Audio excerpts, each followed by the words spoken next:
air conditioning on this 91 B&W. And well, let me see if I have the right, where's the sticker at? Okay, the sticker, I think this is a 1991, but as you see, I have it on 815 microns. It's rising a little bit because I have it turned off and I'm just doing a vacuum decay test. It had some R12 in it. It is being converted over to 134. He's keeping all the original hoses and everything. It was just painted. This is going to one of the body shop Bodyman. This is going to his son. So this is his son's personal car. They have a machine here. They can do their own air conditioning, and they have access to a air conditioning shop down the street. And I'm here doing it. So on this one here, and let me get you the year on this thing. The year on this, oh, not 1991, 1912 of 89, so about 1990. 1990. Jeez. 1990. And I want to show you this. Let's see if I could zoom in on that. Let's get that right there, and we're going to take a look at this. You see that valve core right there? You see that coloring on it? You see that brownish? It's not silver. So this part right here is supposed to be a bright, clean silver. That's supposed to be clean. That brownish is from moisture in the system. It's really common in these old B&Ws, especially when they go up to the guys who filled them in the past with the whack-off cans. And I'm gonna upset a lot of people in this video, but this is not the worst one.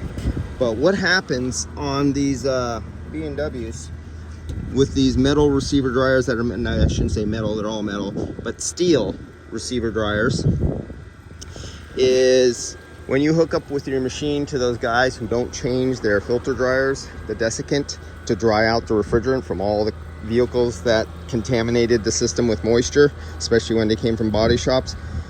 They have moisture in their machines. You have guys who, say the body shops, who leave them open to the air for a week while they're repairing them. The guys who believe, oh, 30 minutes vacuum is good enough. Or the guys who believe, on my analog gauges, I had 29 inches of mercury are good enough. Good enough is not good enough. We're talking parts per million, not percentage, not ounces, not drops. We're talking parts per million of moisture mixed with refrigerant causes an acid that attacks, and this smelled really bad. As I was hooking up and some of the refrigerant came out of one of the lines, it has that telltale smell. There's an actual smell to a moisture contaminated system. So what happens is that can rust, and I've done videos where I've cut them open before. The can rusts and the metal flakes fall off the side of the inside of the receiver dryer. Those metal flakes fall to the very bottom, in the bottom of the cup of the receiver dryer. Then you have the pickup straw that is open that goes to the very bottom. And then when you turn it on, it picks up little flakes of rust, and they get carried down this line right here, and it goes right into the expansion valve, and it slowly over time start restricting and blocking the expansion. It might not block it a lot, it might just be a restriction, but that causes high superheat to the compressor, which overheats the compressor over a long period of time. It doesn't happen instant, and you might have some cooling out of the dash, but the compressor is suffering during that run. This is all caused by moisture, and this is all caused by those guys who believe in their little fantasy minds that 29 psi or negative 29 vacuum is good enough in 30 minutes, because they don't measure, they just have a time in their head.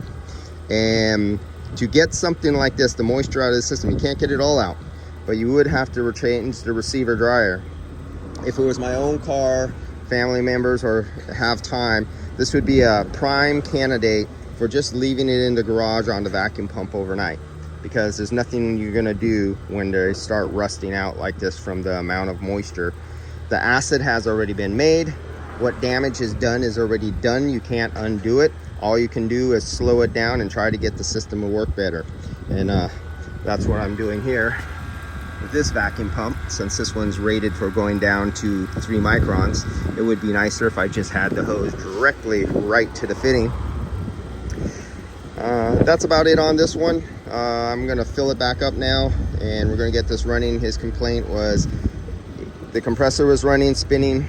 There was no cooling here, just mediocre, just a little bit of cooling on the inside, and it's been sitting here for a few hours in the sun, so it's baking, a black dash. And we'll get him some AC, and when he has time and money, and I'll have him order if he has any problems. I say, get your receiver dryer, be prepared to put a few hours in and change that expansion valve underneath there. And those are the first two most prime things you should be doing.